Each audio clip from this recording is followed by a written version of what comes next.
आज आपण नाश्त्याला थालीपीठ बनवणार आहे। त्यासाठी मी 1 वाटी ज्वारीचं पीठ घेतले। त्याच्यामध्ये बघा 1 कांदा घेतलाय मोठ्या आकाराचा, तो टाकते। 1 शिमला मिरची घेतली,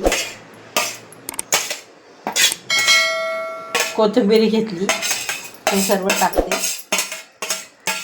मसाल्यांमध्ये बघा मी हिरव्या मिरचीचा, लसूण हिरव्या मिरचीचा ठेचा घेतलाय, 1 चमचा लाल तिखट घेतले, अर्धा चमचा हळद घेतली, 2 चमचे तीळ घेतलेत आणि चवीनुसार मीठ घेतले, हे पण टाकते आणि मिक्स करून घेते। पाणी टाकून मिक्स करून घेते मी।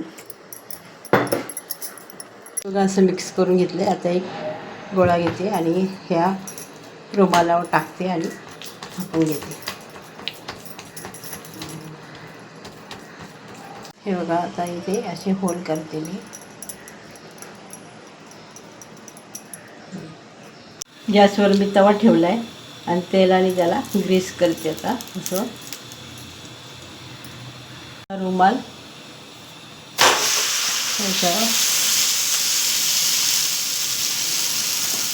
आता याच्यावर मी तेल सोडते।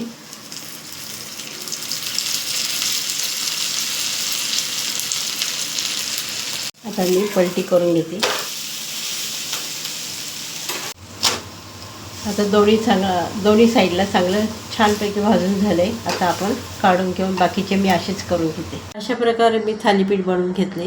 ते दह्यासोबत किंवा ठेच्यासोबत चांगले लागतात। रेसिपी आवडली असेल तर लाईक करा, शेअर करा, सबस्क्राईब करा। धन्यवाद।